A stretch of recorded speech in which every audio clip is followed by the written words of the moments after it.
This is a very special episode of the Ridge Journal podcast. This is the culmination of our 2024 season.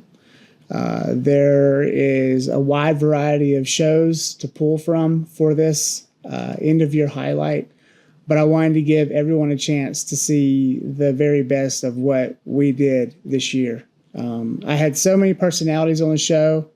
We talked about local affairs. We talked about alien abductions. We talked about so much stuff. And I could not be more grateful for the guests that chose to come on my show and talk to me. I'm flattered. I'm honored.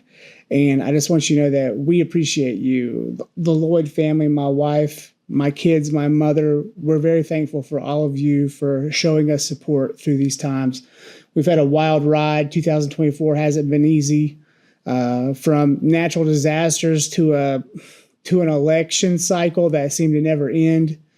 I had a lot of fun this year, and I'm really grateful for all of you. So if you would, here's the best of 2024.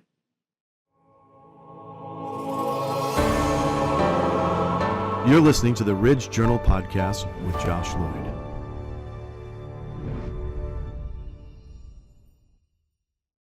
Is it harder to see the merit in acting, whereas in athletics, it's very easy to know if someone sucks or not? I think it's really easy to know if someone sucks in acting too. Yeah, I think you're right.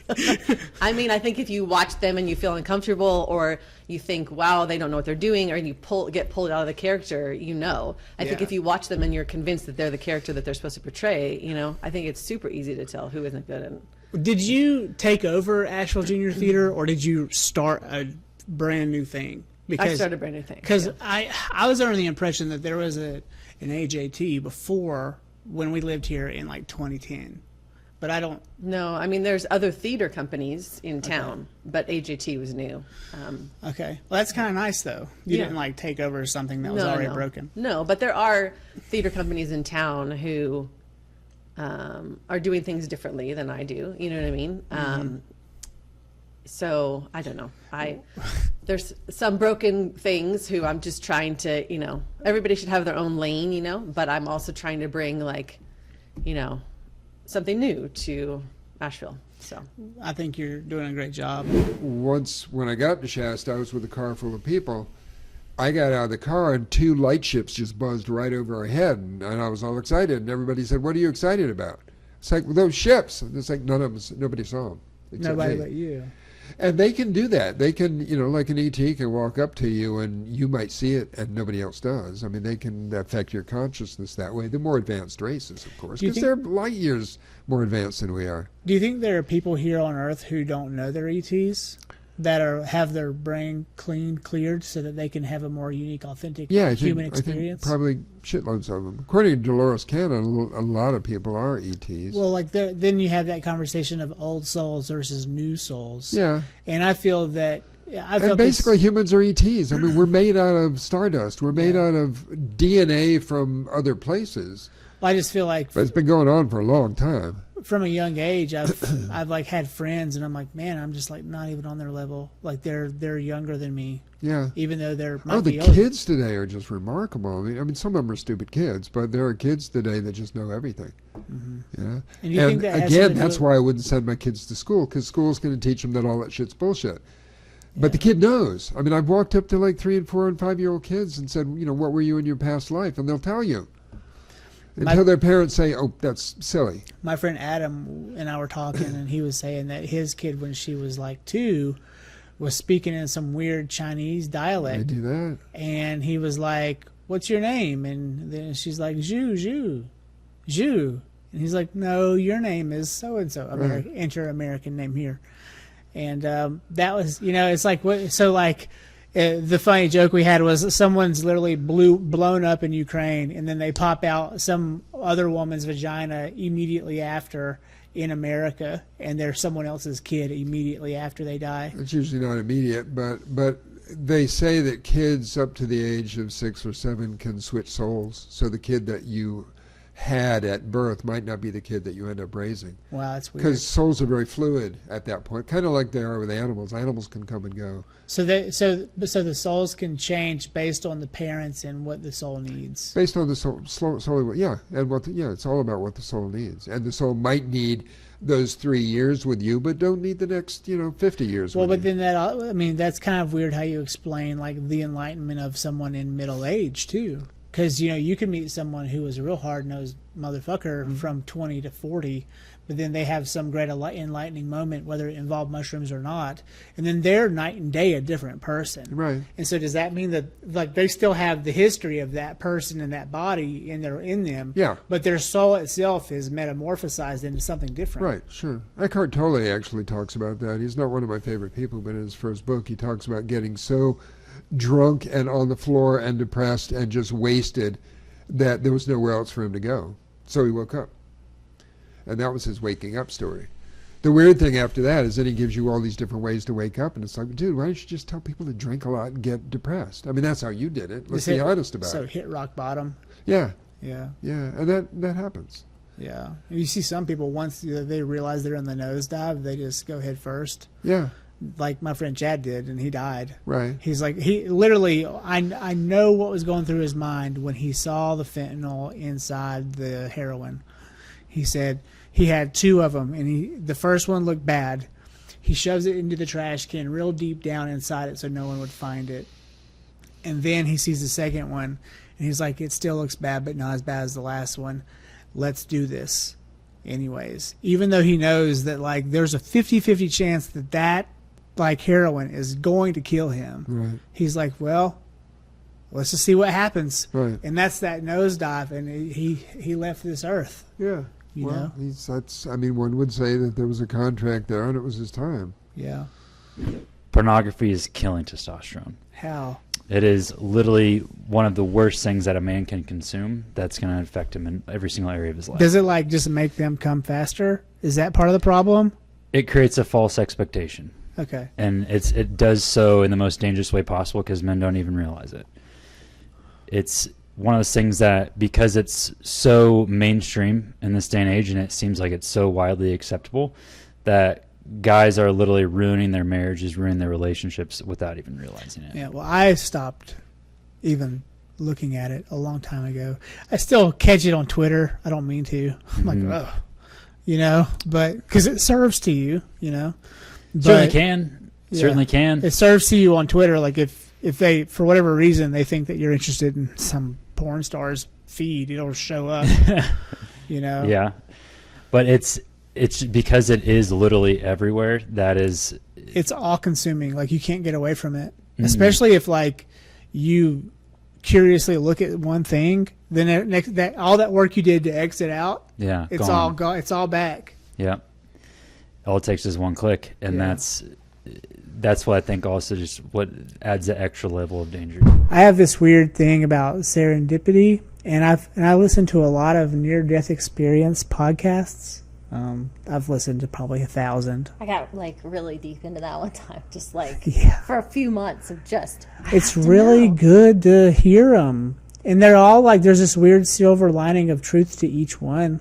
When they're authentic, some people you can tell are just trying to get attention, but then the ones that are real all have the same line of like thought, and one thing that I thought was really interesting and one of the most recent ones I listened to, because I peek back in every like month or two, I'll listen to like 5 in a row. Yeah.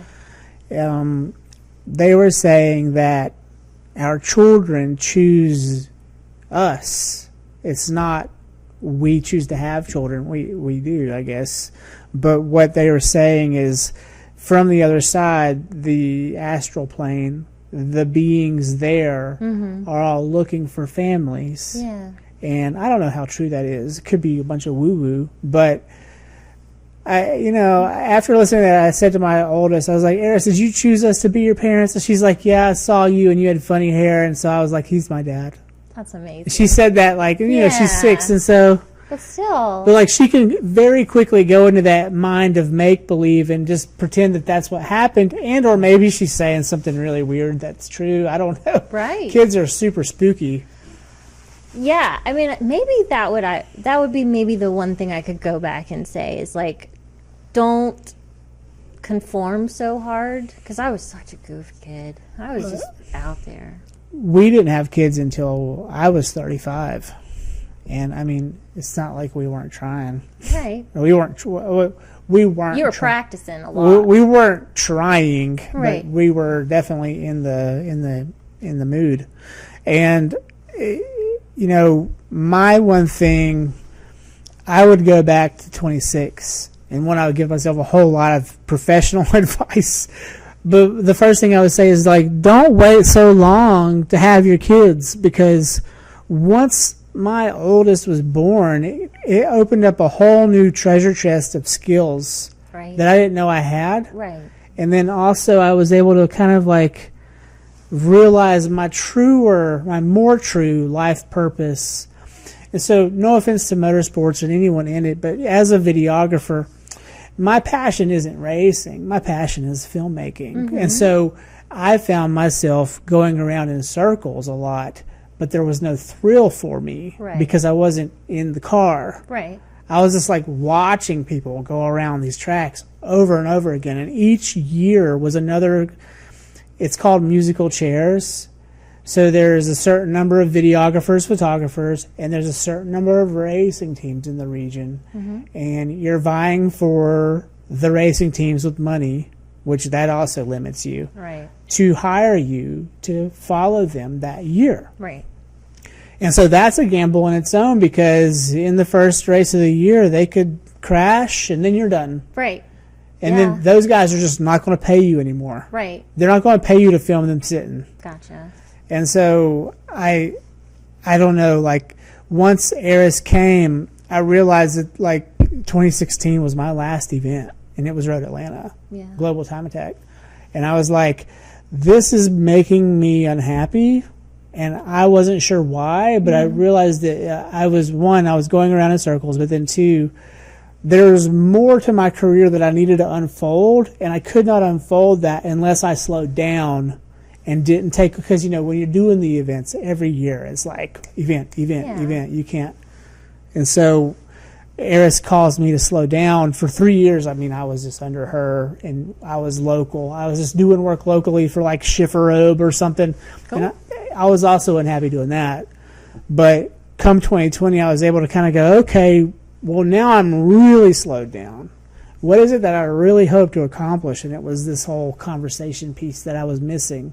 So I was going out and interviewing race car drivers before. Mm-hmm. If you go to my website and you click on the motorsport tab, there's like 16 interviews, Nice. right? But it was just cameras on Tony Calabrese, right? Right. And he's talking about his racing. It wasn't Josh and Tony talking. Right. And so adding me into A that, conversation. I think it created a more human aspect to what I'm trying to do. Yeah. And it gave people a chance to kind of like actually relate better. Right. Because how many people can relate to A race Tony car and his Subaru? drive. Yeah. Right.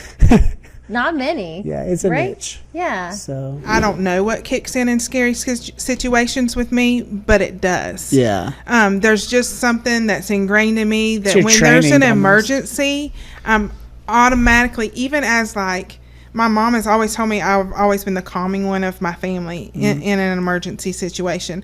And it just happens. And I don't really know why that kicks in, but it does. And I can just kind of see everything for what it is and make the best choices and stay calm and keep all the people around me calm. yeah. But I also know we front load. I have seen, just like we've seen technology, that I've gone from a chalkboard to all this one-to-one with our students. The amount of things that have been put into place to keep our schools safe blows my mind. Triple door locks. Yeah, we and making the teachers and things like that aware of the different things that are being done. I mean, it's even as much as we have a new thing that we just put in, our little yellow dots on our doors that tells us whether or not our doors are completely closed, because we want, when we close a door, for it to close and not to fall to where it doesn't close all the way, where somebody could pull it to open it. I see. Like just little things that people may not even realize are in place. just to keep our school safe. It's a shame we have to do that. Yeah. You know, I hate that we have to have a gate around our whole facility. I hate that, but we do. When I was a kid, I lived right underneath Mountain View Elementary School, just like the kids here in town might.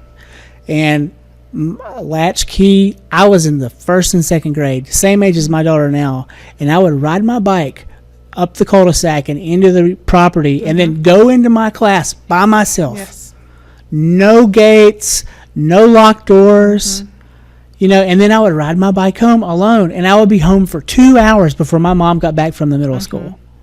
Yes, I was also a kid that had a key that went in to my own house because my mom worked at Mission and she didn't get off till 4:30, and so it was just a different sense of safety. That doesn't happen anymore, does it? It does some with some of the older kids. Yeah, okay. But I've made sure that at Black Mountain Primary that no kids get off the bus without an adult there. And we have some parents that it's hard for them to try to get somebody there, but in a previous district, I visited a child in the hospital who had been mauled by dogs because nobody was there.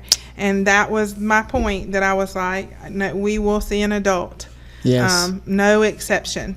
I do know some of the older kids get off at the elementary school level.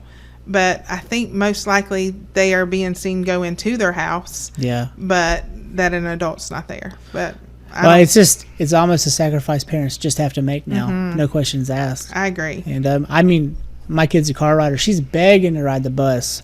But my trauma from the bus when I was a kid is so strong. I'm like, nah, you're not riding the bus. And I'm sure it'd be fine, but you could drive a bus for us. We're always looking for good bus drivers. I was considering it back before Helena was born. I saw that and I was like, I wouldn't mind doing that because I'm up really early anyways. Yeah. But then we were in the NICU for 78 days. Oh, goodness. And that was during that time when I would have been like getting ready to do that. And I was like, there's no way. Right. Take inventory of the things you know how to do. Yes. Take inventory of the things you enjoy doing. And if you can figure out what you know how to do and what you enjoy doing, you can kind of start to figure out what you should be doing in life.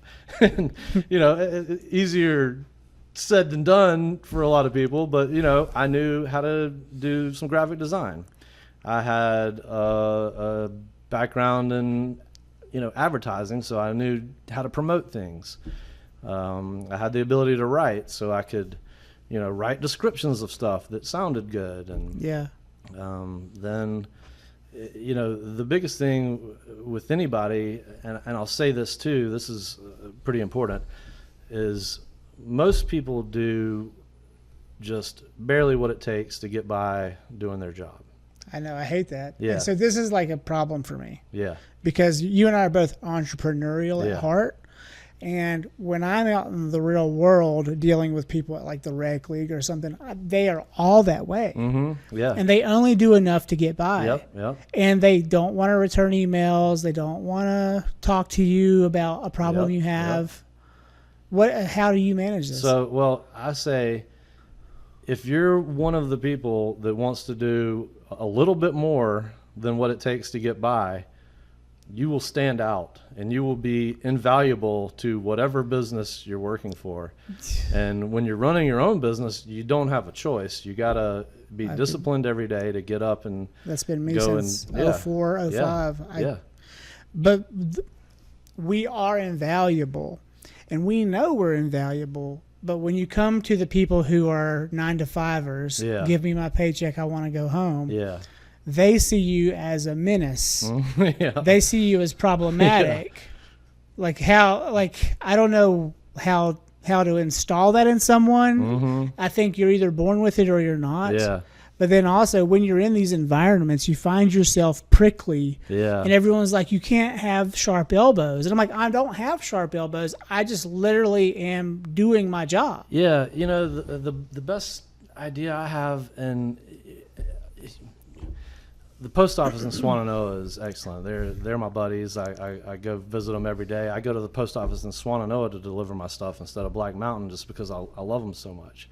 But along the way, most of what we do is mail order stuff. So I'm having to take big tubs of shirts to the post office, putting them to work. And the post office is kind of notorious for not really wanting to do a whole lot. It's 4:45. Yeah, the bureaucracy, and hey, we're getting paid no matter if we're standing here or what. Hour lunch. So when you're bringing big boxes of shirts in, and now they've got to do the work. So at 4:20, I learned pretty early that I needed to just be as nice as I could possibly be. Yeah.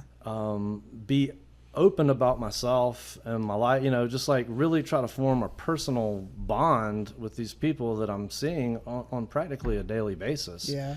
And so every post office I've gone to has started out, meeting these new people that like, oh my God, here he comes again. This guy is going to make us do more work than we've had to do before. And, you know, and so it's just bit by bit, even no matter what they give you in the beginning, I'm always just smiles and, hey, it's a great day, isn't it? Do you ever like go in and be like, hey, can I like bring these at a specific time to make it easier for you? Or like, can I package these away? Yeah, I'll do anything. I'll offer suggestions like that. And if there's a certain time of the day, everybody seems to say the morning is the best. But, and slowly I try to make conversation with them, ask them about their life, tell them things about my life that you would talk to friends about, and not just come in with any kind of arrogance or, look at all this business I'm giving you. They don't care if, because they're getting paid the same doing whatever. Yeah. So anybody that I come across in a lot of situations,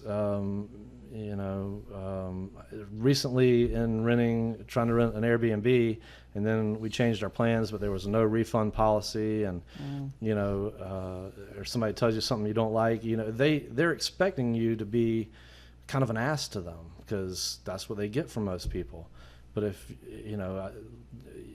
sometimes you do have to be an ass. You can't just be nice all the time and expect things, because nice people get pushed over too. Yeah. But if you're nice / assertive / I don't know. It is a tightrope. A certain charm or something you have to kind of develop. But if they're expecting you to be rude and you're not, and you come at in a way that says, I understand that I'm making this really difficult for you, and I certainly apologize about that, but blah, blah, blah. You acknowledge how they might feel about a situation. Sometimes people will like say something mean to me on purpose, trying to hurt my feelings. Yeah. And rather than like direct it back at them, I'm like, oh, well, I was just going to tell you how nice you look today. I was like, I really think that you look great today. Have you been working out? And they're like, but I mean it though, because I usually am holding in like reserve a compliment. Yeah. Just because I feel like they help. Right. Yeah. And you take about it like, you're not trying to get one over on somebody, but I put this watch on today for a reason. It's a nice watch. Because I like it, and blah, blah, blah, or whatever reason. Or I put this ring on, or I decided to wear this shirt today for a certain reason. Everybody in the world is putting things on every day for a certain reason. So, if somebody comes into the store, they're wearing something, and if it catches my attention, I'll be like, hey, I love that bracelet you've got on. my daughter's hair tie. Yeah, exactly. I've got 3 for each of them. It is, but you put it on for a reason. Maybe it's to help you remember something. Maybe it's to pop yourself if you get out of line. I don't know what, Mm-hmm. But everybody, puts on something for a reason, and if you compliment something that they're wearing or something that they have on, that makes them feel good about themselves, and it makes them feel good about you too. So you're not really trying to be sketchy with people by just fake complimenting. Well, you're in the business of making people look good. Yeah. That's the whole point of what you do. Yeah. You serve to provide them with swag. Yeah. Everybody wants good swag too. Yeah. We're just, trying to make the world a little bit of a funny place, and if something in your personality resonates with one of our shirts, and then you can wear it on your chest. My youngest is proving to be left-handed, and she is about the same weight as my oldest, who is 5 years older than her. How old are your kids? 7 in a week, and I'm having deja vu. 2.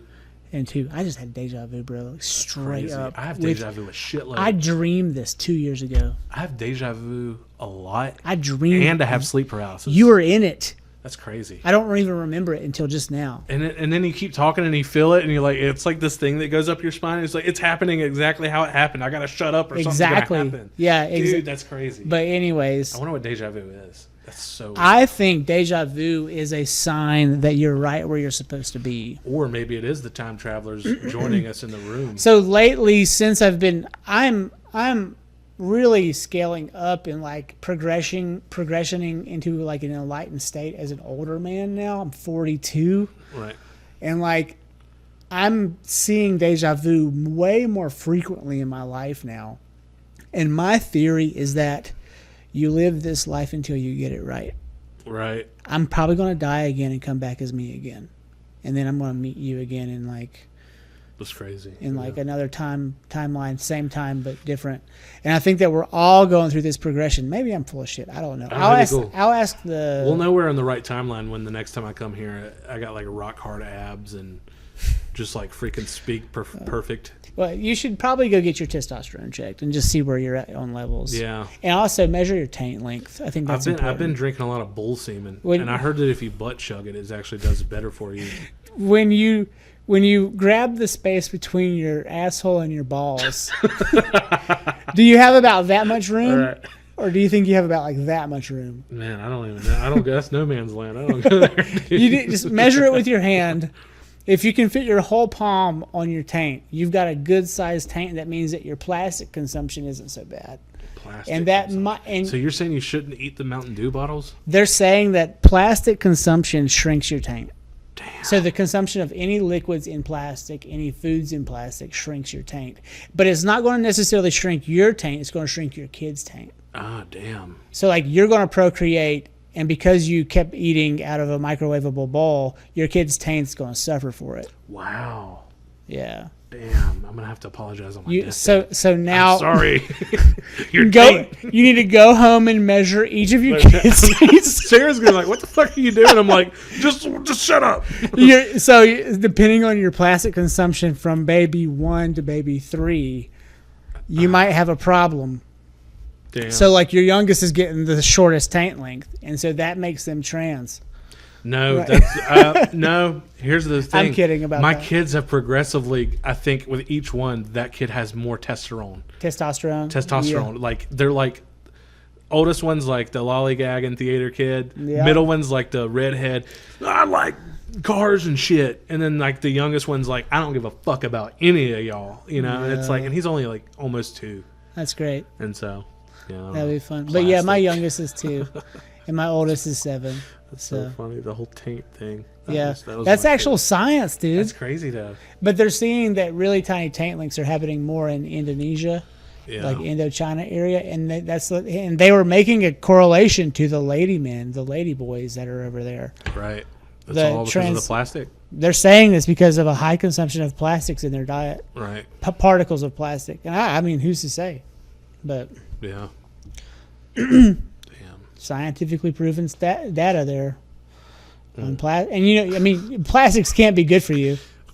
I don't want to write that in a movie now. But Doctor, could you measure my taint? I never would have correlated plastics to trans identities, or nor would I have to taint length. So, but that's pretty funny. But yeah, when you go home, What's your taint? put your palm on your taint. See if you can I'm gonna get go piss and do it now. palm to hand. You really need to do it laying down with on your back. I think Uh. that you're gonna get the best length that way. Okay. You heard it here, folks. Yeah. How to professionally measure your taint. And that will be the bonus content for this podcast. That's awesome. I love it. I really do think it's a civic duty to know how your justice system is working. I mean, we are locking people up. I mean, that's what we're doing. So we've got to make sure that we're doing it right. Get involved with voting. If you're wanting judges to have more say, if you're wanting judges to be able to have some more flexibility, you got to vote for that. They cannot do that by themselves. And there are organizations out there that are wanting to put them more and more and more in a box. And if you're wanting to loosen the reins a bit and allow judges to deal more case by case, you've got to let people know that. And I would say the last thing is get to know your treatment courts and support them. They are doing really amazing work up there. We're seeing recidivism fall because of these treatment courts. We have some all-star treatment courts like Aspire Court that's going around the country and training other court systems. We're very lucky to have these kinds of things, and they don't stay alive without support. So that's what I would say in closing on everything. Get out there and get involved, and don't be afraid of the criminal justice system. They're not the others. You'll be very shocked. They're your neighbors, they're your friends. You may not know that they're in trouble. So we would welcome you for sure. It's very difficult to not feel like you have to be a content creator or feel like you have to be very much on Facebook and Instagram 24/7 posting about what you're doing. So when I want to be a musician and a songwriter, a lot of my time is spent promoting myself as a musician and a songwriter. So a lot of that time that I would love to just sit with my guitar and write, I'm having to make sure I have my post planned out for my next release or make sure I've got all my ducks in a row for that. And I mean, and when I was down in Nashville, I sat down with everybody who was doing this and talked about what's working, what do I need to do, how does this work, what kind of explain the ins and outs of the system. The fractured of all social media. Yeah. Yeah, you have to do all of them. Oh, yeah. And you have to pay for each service pretty much. And it's like, no, I mean, and I'm never talking down to anybody who has more money than I do or grew up with, you know, parents more successful or anything. But the people that we did see with the high streams and all of the like cool content, we were like, how are they getting that? And then we realized, oh, they had a lot of nepotism. We can just say it like that, which is, it's not a bad thing. No, but there's already, when you're an artist, you have to play on the same playing field as every artist, no matter how much it's like, it's not like UFC where there's weight classes. Like, it's not fair play. Everybody from the richest to the poorest, even if you're the best thing since sliced bread, you're still going to have to fight it out. And unfortunately, when everybody's looking at Instagram and Facebook, you're going to see all the sponsored ads and what Instagram wanted you to see. Yeah. And that's money.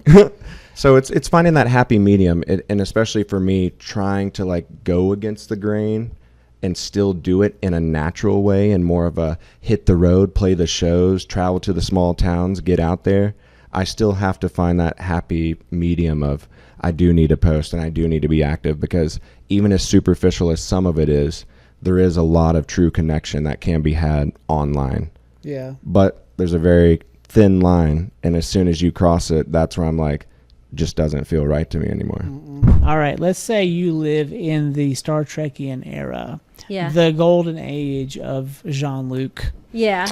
And let's not even say you're on a ship. Let's just say you live on Earth. Yeah. And money's no longer an item. What are you doing with your time? I don't know. Probably the same thing. Probably some more tech version of design and communication. I mean, there's other things I like to do too. Maybe I'll be a hologram designer. Be fun. That would be really cool. I could see myself doing that. There was a time when the Tupac hologram came out. Do you remember that? No.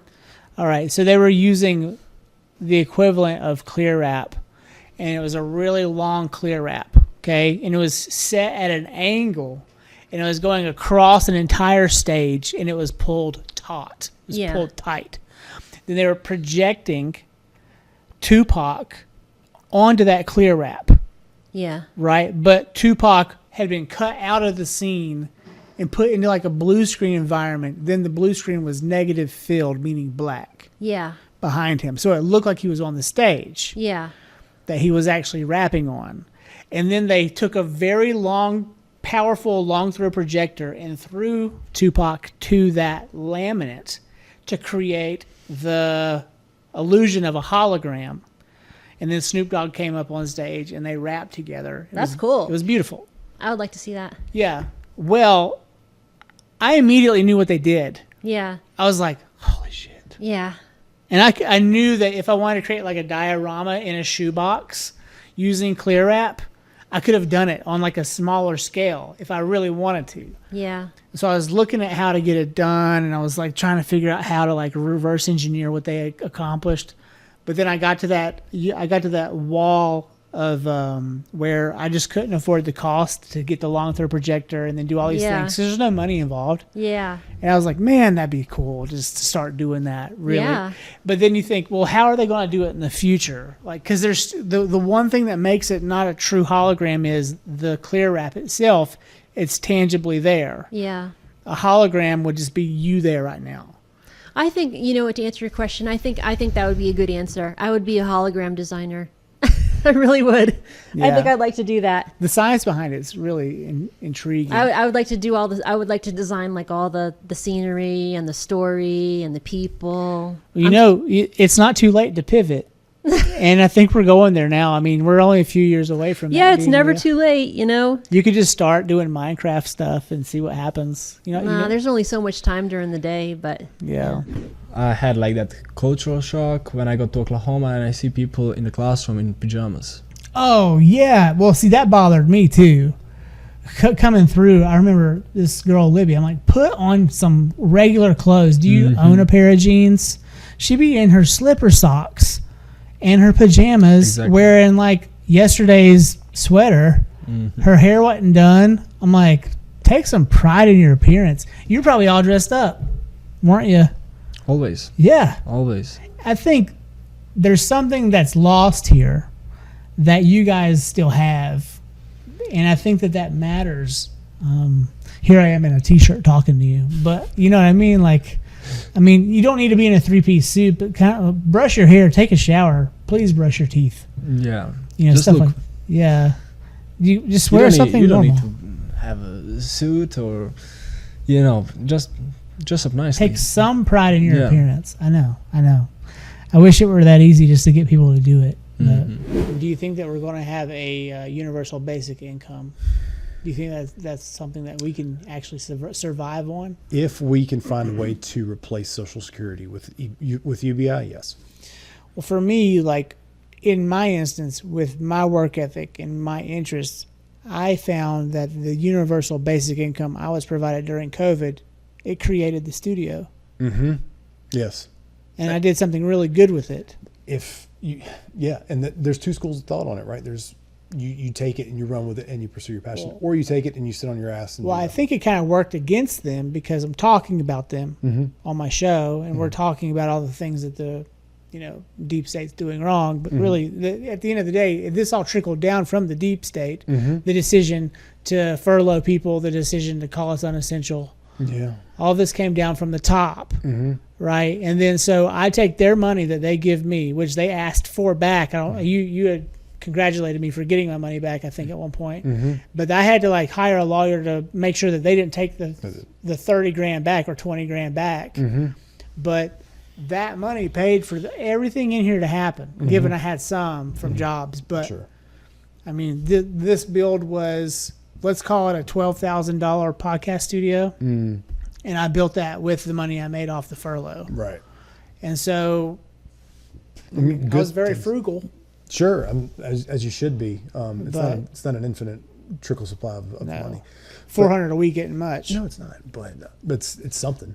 At the end of the day, I think it really boils down to the people, right? As with anything else, but some people are going to take UBI money and they're going to sit around and smoke pot. They're going to buy Amazon. Yeah, they're just going to pay for all their subscriptions and do DoorDash 5 meals a week, and they'll do whatever else they can with that little bit of money. Some people are going to build a $12,000 podcasting studio. It really at the end of the day depends on the people. The issue is going to be what kind of punitive measures will the state put in place to make sure that people are using the money how they need to be using it and not throwing it away. My personal feeling is the UBI should be put into a retirement account. Get rid of Social Security and just put money into retirement for individuals, or at least a savings account for individuals, and say it will gain interest as long as you don't touch it. You can touch it, but it'll gain interest if you don't. But you kind of have to almost apply for it like a grant. Yeah. I have a business idea. I have $12,000 in this account that's holding for me when I'm 60 years old. I think that's the way to do it. but I would like to release it because I want to build a podcast studio. Mm-hmm. And they'll probably say no. They might, but then they might say yes, or you might just say, "Well, tough shit. You gave me the money anyway. What is it? Or it's there for me to take." Or you can take it, but they take a significant cut from it. Correct. Like Or a they charge 40%. you, or they, the interest that you may have accrued on that account just goes in the pot. Yeah, and that actually might be something interesting. So, like, if you get that, the interest is stacking, and if you keep it in there, That's where I'm when at. you hit 65, it's like 240 grand. Yep. But when you first get it, it's like 12 grand, Well, I mean, Social Security, or 15, 50. I don't know. I've said Social Security like 18 times. The reason I keep bringing it up is because it was devised during the second Roosevelt administration, as a means to combat the Great Depression when the life expectancy was in the 60s. Now, when the life expectancy was in the 50s, now it's in the 70s. So, But really, our age group is maybe not you and me, but they're going to live well older than that. 100%. Yes, they're going to be very old. As you're driving in, it's kind of like that person's side yard, but it has a wall, right? And we're thinking, well, then along that street leading up to the gate, those trees kind of are overgrown into his property. Is he trimming them from the inside? I'll tell you what happened. So, just painting a picture here. Nice, they're southern live oaks, okay? 2 of them. And 2, I get called, and there are 2 on the left dead. Okay. The big one, the southern live oak, is but they're younger. They're younger, so they can live a long time if they're not tampered with. Or we have to stunt them because they literally outgrow their space. I mean, if you do put them in a They 4-foot parkway, They sprawl out like hundreds of feet. yes. And if you train them, in an urban environment, I encourage that, just because if they can't touch the ground and have the space, then you might as well keep them, what I call high and tight. So I go out there, I mean, just totally dead. You're like, okay, maybe lightning, because we get a lot of lightning damage. Like, what happened here? But there's 2 of them side by side. Like, it's just strange. So I look a little closer. Someone had gotten at least 5/8 bit, wood drill bit, for like carpentry wood drill bit, and drilled downwards into the tree, 3 of them, 3 big holes. From the base? Yeah, from the trunk. He was trying to kill it. Right. I've never seen that before. He murdered them. So this was like some Dexter shit. I know. HOA, they're like, what do you want to do? I was like, I'm really sorry, but this is, if someone was going to kill a tree, you asked me about that question, 101 ways to kill it, I would just say this is definitely the 101. But the 101st. Yeah, this is really like the first of, they put a chemical in there. And not only that, but you drill it at an angle, right? You drill it down. Seems like he had some arborist skills. Well, he had a big drill bit, so he kind of knew how to use it. Some of them were the same depth, but anyway. So I said, "Well, you don't have any cameras, and And they're like, "Well, okay, here's." They had to actually call the police department because this is malicious. So, police actually had to talk to me and everything. I said, "Look, there's no way an animal would drill that deep for what?" And we're talking about like 6 to 12 inches deep.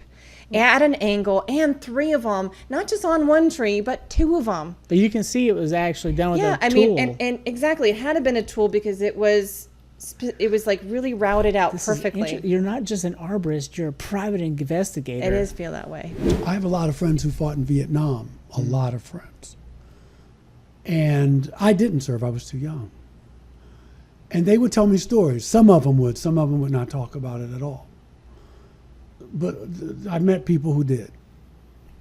And they would tell me about being in their foxholes, and you did everything you had to do in your foxhole at night. And, sometimes there was incoming and outgoing artillery, and it was just a mess. And I don't know how they did it. And, but anyway, on July 4th, 2013, so you can go look it up. It was thunderstorms here in Asheville. It sounded like I was in a war zone. It sounded like there was artillery, and it was bizarre. And I thought to myself, this must be what my friends felt. Only they were in a foxhole. I was in my apartment. Now, I had the blood clot. I had a blood clot. And I was taking something called enoxaparin. I was injecting myself with it to try to break the clot. Mm-hmm. And they had something called Wayfarin, which is called Coumadin now. But anyway, I'm lying down. I'm not asleep. And by then I could tell, it just, when they come, the atmosphere changes and it gets very quiet. For instance, if there were crickets or something outside, things would stop. So I'm lying down and something just says, turn around. So I turn around and there's a being about 8 feet tall. His head is almost touching my ceiling. He is blonde. Like one of the... Like he came from Denmark or something. Well, they talk about them. Nordic. He had blue eyes that were really pale, but he had like bangs, like a page boy kind of thing. But he had a hood on. Not a hoodie, but the cowl, like the monks would wear. Yeah. He had a rope belt, and he looked at me, and I was like, and, pardon me, and he put his hand out. Take a sip. And an apple green light came out of his hand, and it hit me in my stomach. And I watched it, but I didn't feel anything. And I looked at him, and my heart was, yeah. And his molecules just dissolved, like he just dispersed. And the first thing I did was I called a friend of mine named Preston Dennett, who's written books on UFO healings. He's an experiencer too. In the old days, they would call us contactees, but now it's experiencer. He lived in California. Now he lives on the East Coast. So I remember it was 10 minutes to 7 his time, because this happened at 9:50 my time. Yeah. He wasn't home, and I figured, oh my God, he's out. But I looked at my leg, because my leg was swollen with the blood clot. It was from my ankle to the groin area. I mean, my leg was like LeBron James. That's uncomfortable. Guess what? It was gone. It was gone. Wow. And I talked to my ex-wife the next day and my daughter, and when I showed them my leg, they both did this at the same time, like it was choreographed. They healed your leg. I said, yeah. I think the best advice anybody ever gave me was never eat alone. Wow. Go to lunch with somebody. It doesn't matter if it's the guy on the street corner who's rocks in the rocking chair and waves to cars. It doesn't matter. Go to lunch with them. They have something to teach you. They have something to show you. That's great. They have something that you would never have figured out if you didn't go to lunch with the guy who's sitting on the street corner waving at cars. I don't recommend that necessarily, but the truth is everybody has something. You could take something from everybody that you're going to learn that doesn't cost them anything to teach you. And people love to talk about themselves. All the time. They love it. So why not learn from them? So I think Never Eat Alone is really, I think that's a book, but it's also something somebody said to me when I was early on I've been in sales for however many years. I don't do math, remember? 30 years. So 70 years ago. Back in '06. Yeah. I came to grips with, this is my life. This is my situation. Yeah, I have my good days. Yeah, I have my bad days. But be prepared for my bad days. It's easy to get through your good days, but it's your bad days. Get through them. How do you get through a really bad day? Fight. Physically fight sometimes? Fight. Sometimes, no matter how hard I think, no matter how hard I want it to, my leg won't move. It's that stubborn, and sometimes it'll just move on impact. You see what I'm saying? Mm-hmm. That's why I'm in the gym on a new step every day. I see that. Because I'm practicing from the gas to the brake, from the gas to the brake, to the gas to the brake. You know what I mean? That repetition counts, huh? Yeah, from the gas to the brake, from the gas to the brake. Because I know my wife don't mind, but I also know it'll help her a whole lot if I could drive and do a whole lot more. Yeah. Are you seeing improvement in your body at this point in time? I was, but then I was in a damn car crash. Well, you're starting back from where you are now with the crash. Yes. How bad did that crash hurt your legs? Did it hurt your back more than your Yeah, legs? my back more than my legs, and my back is the impact on my legs. Yeah. Yeah. And that wasn't y'all's fault, it sounds like, because y'all got a nice car out there now. No. At what age do you consider a man grown? Well, see, in Islam, a man is the man of the house at 15. You're a man at 15. But in this generation, if you got your own house, your own car, you taking care of yourself, you paying your phone bill, you really, like, then you a man. If you taking care of your family, even if it's your mama, like, if these guys is out here 16, 17, and they hustling, they got a job, they doing whatever good to take care of their family and stuff, I mean, but that's a man. But these fathers ain't doing that. Well, we're seeing in the For real. in the white families, you see the men in our, let's call it our flock, are like pudgy soft, playing video games into their 30s, still on their mama's insurance at 30. But that's smart. But there's nothing wrong with stuff like that. Why? Because that keeps you in the house, for one.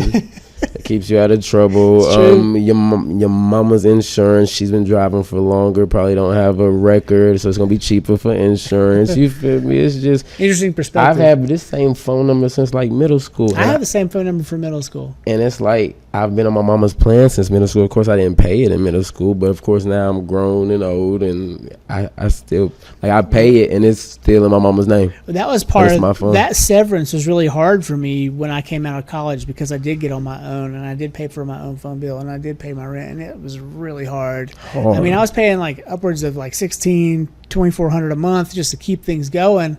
And that rat race puts you into positions you don't want to be in. Like, why am I making this money? What am I doing to make money? And, you know, they were all legal, but, like, the jobs suck. Yeah. And then you're, like, you're taking shit from somebody. And then that is mentally not good for you. You feel me? And We worked really hard to get back in that situation. My cell phone thing was, like, Verizon was charging, like, $122 a month for one plan. We had two plans, my wife and I. And I went Mint Mobile. $15 a month. Facts. 122 to 15. Big jump. But you pay them the whole amount for the year for both phones.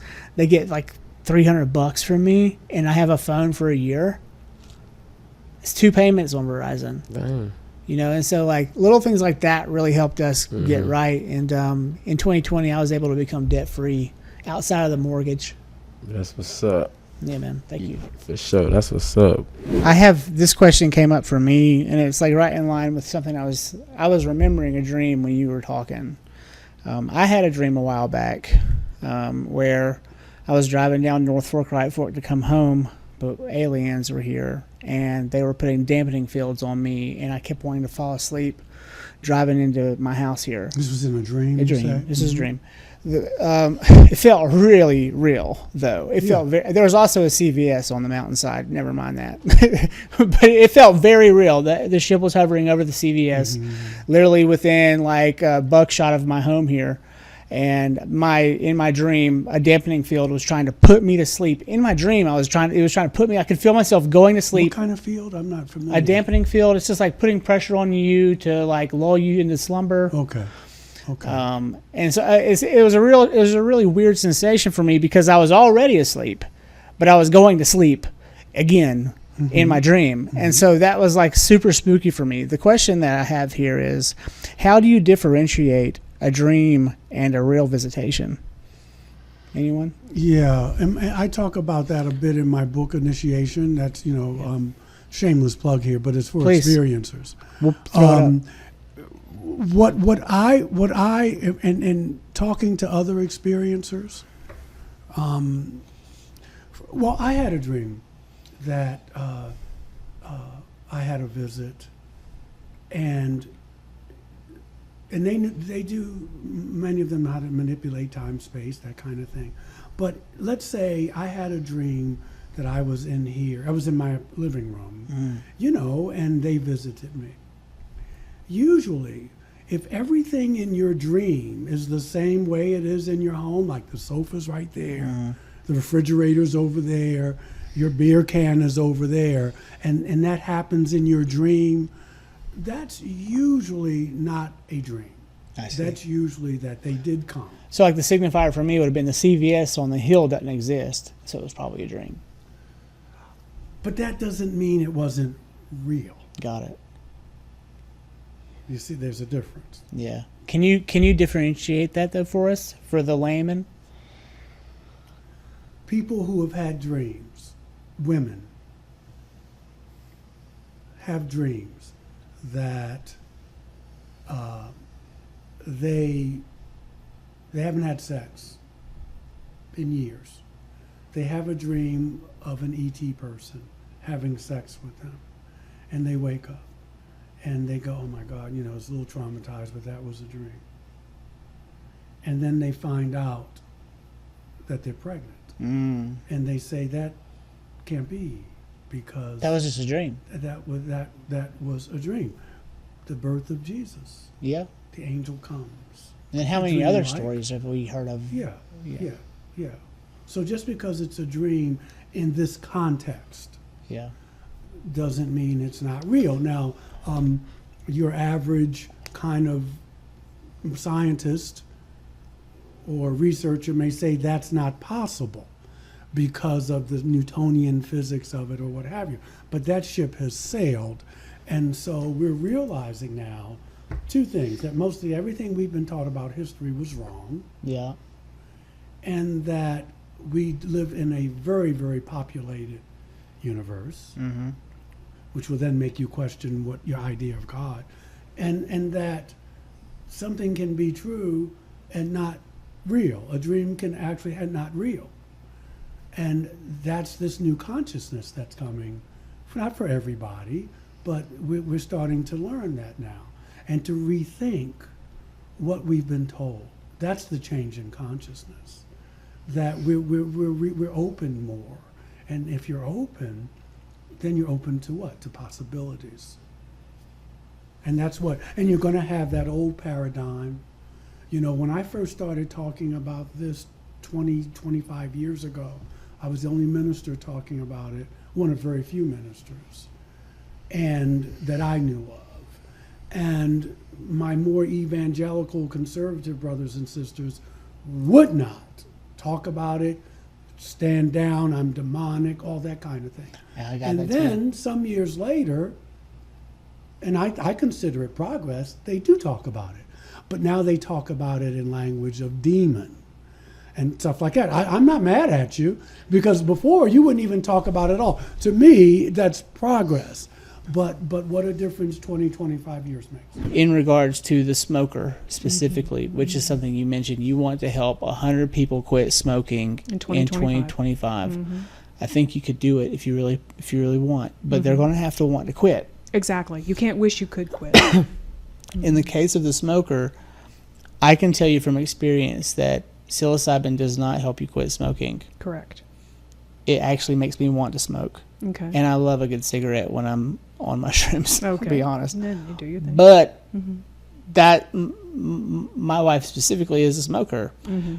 We want to help her quit. She wants to quit. She tried to quit on her fourth. She was like, this is my last cigarette. And I was like, okay. 6 hours later, she went and bought a pack. I mean, it was that fast. She could Right. not control herself. Mhm. What do you do to help that person break that hurdle? I mean, you talk about the pit here. I can't help myself. I'm in this pit. And so every time you want help, we just throw you a pack of cigarettes, and then you're still in the pit smoking your cigarettes. What do we do? Because we've tried taking them away. She's taken time off of them. She quit for both children. Mm-hmm.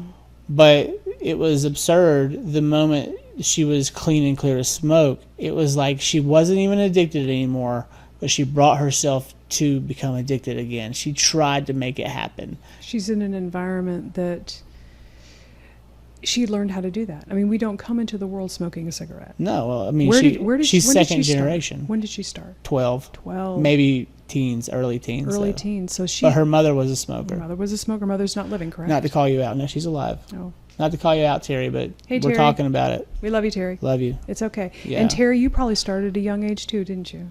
Oh, I'm sure. Well, and back then it was like advertised. Yeah. Yeah.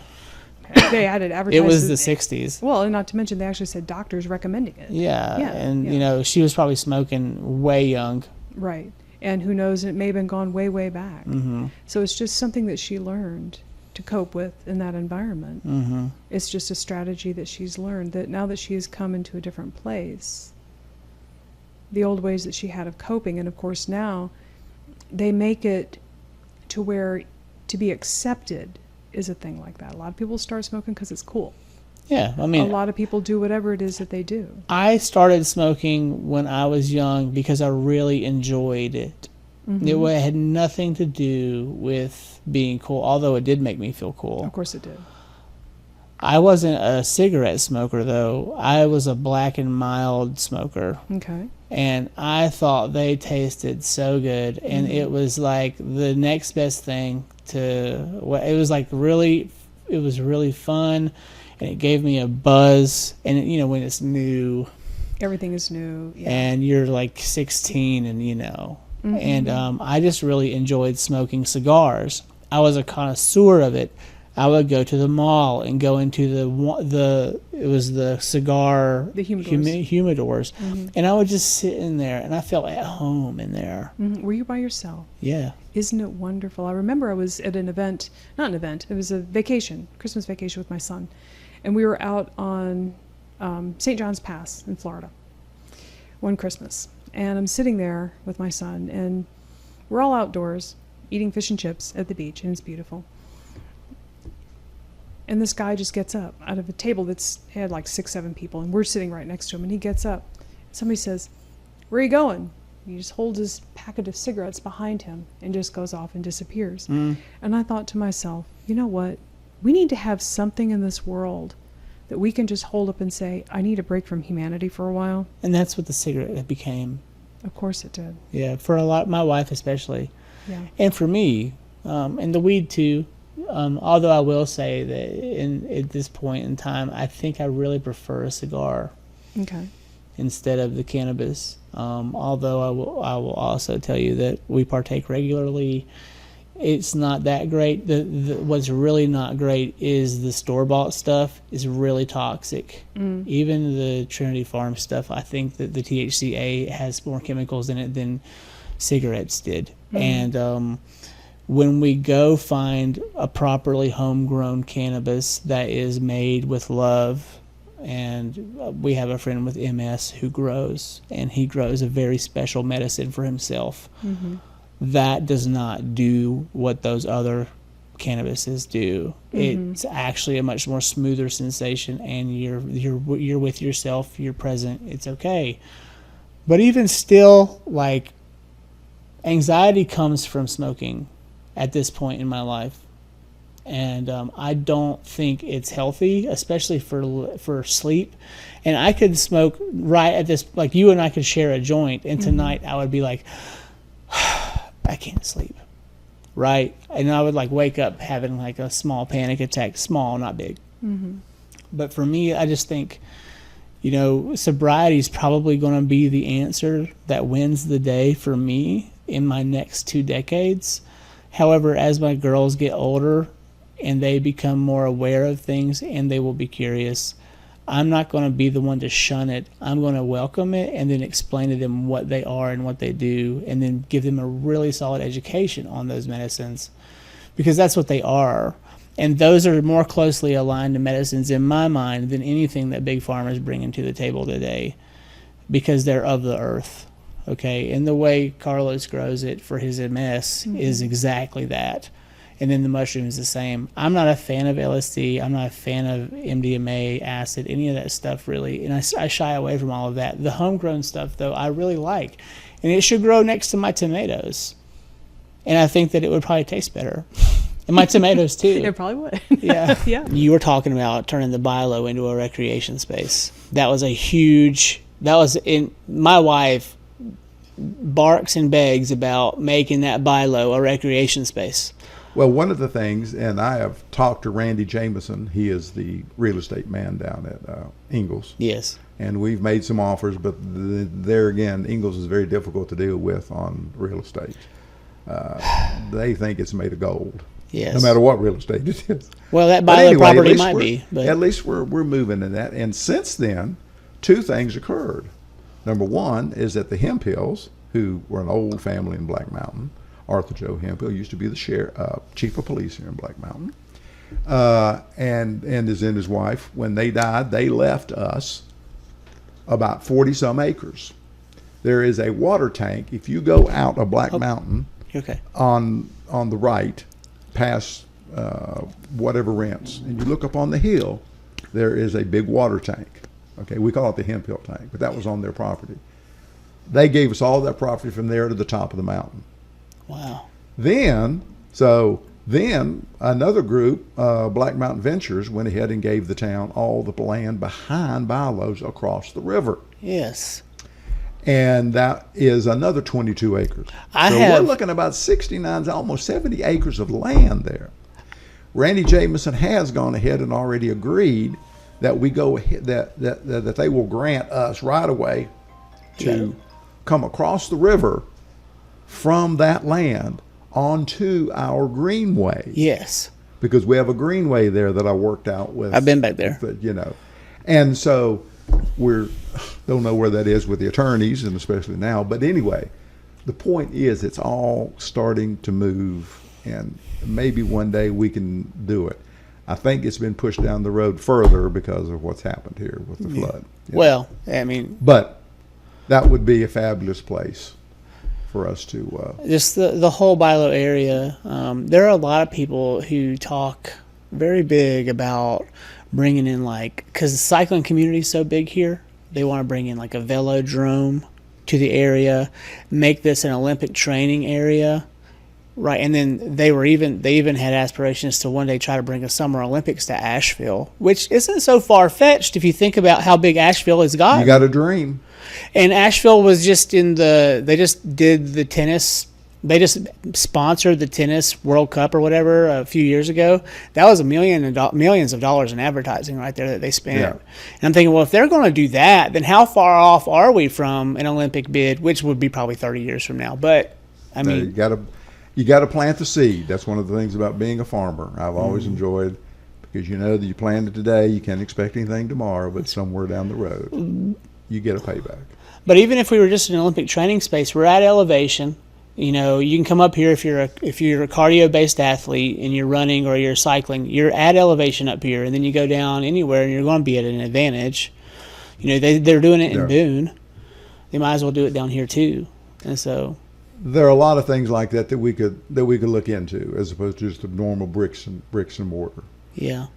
But you know, that's still something that's one of the things I'd love to see done, would be to go ahead and get that Bilo's. We're such an outdoor adventure space. We should just double down on that whole thing and make it an adventure. All you got to do, you go to Ridgecrest, you get on the old toll road, and boom, right there you are at the Parkway. Yeah. Opened up to just thousands and thousands of acres. In order for us to be good at what we do here, the first thing you got to do is take me out of the equation. Yeah.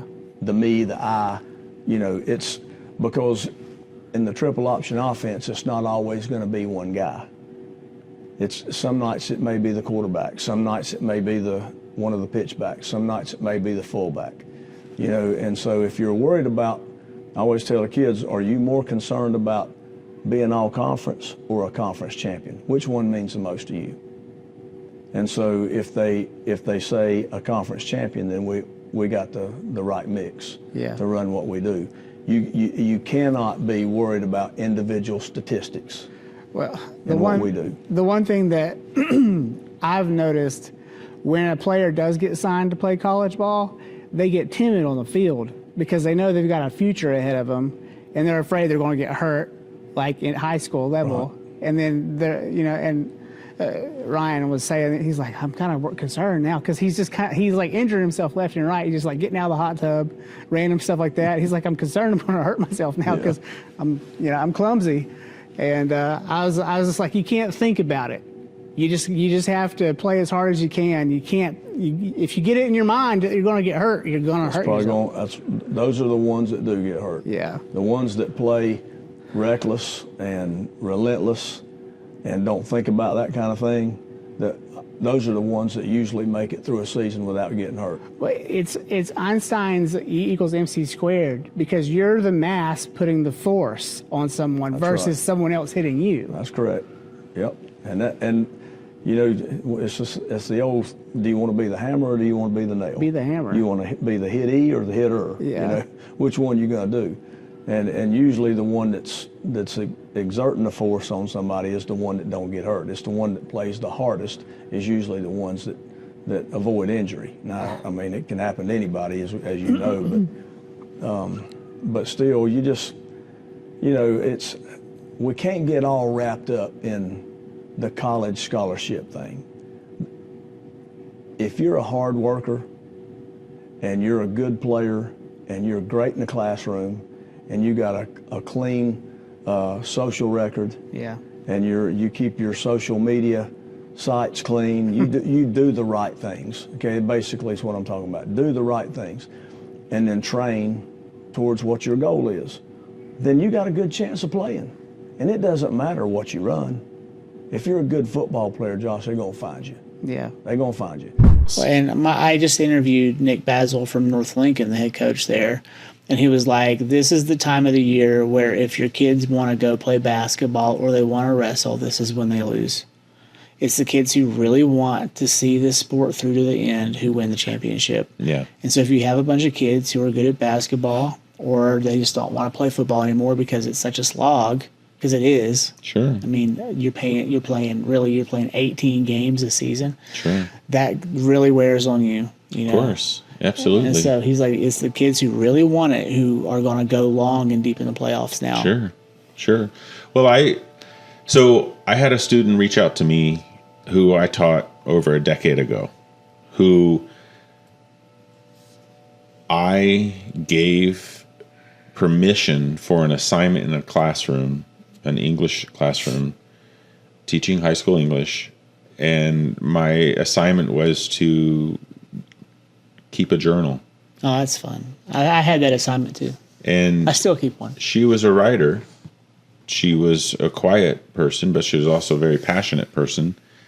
And she sent a message saying, because the way I gave people an opportunity to do the projects related to our literature studies was very individualized. Yeah. I didn't always make every student do the same result. That's great. I gave people opportunities sort of in a multidimensional kind of way to try a way to show up with their intellect to the task. They almost create the project themselves. And that's what's so cool about having a rubric-based instructional practice or thematic-based instructional practice or individual-based way of, conveying the importance of a project. Yeah.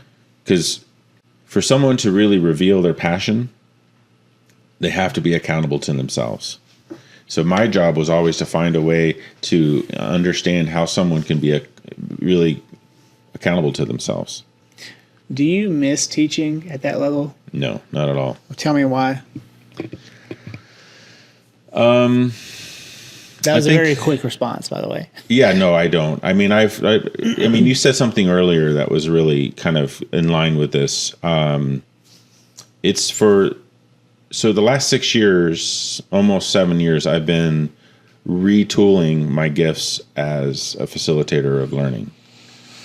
And in the retooling process, I've been given sort of insights onto all the different tools that I've been using over the last 30 years. Mm-hmm. The tools that I've been learning and I've been honing and I've been becoming better at, I've used in every classroom that I've ever taught in, from kindergarten to 12th grade to even teaching teachers at the state level. Yeah.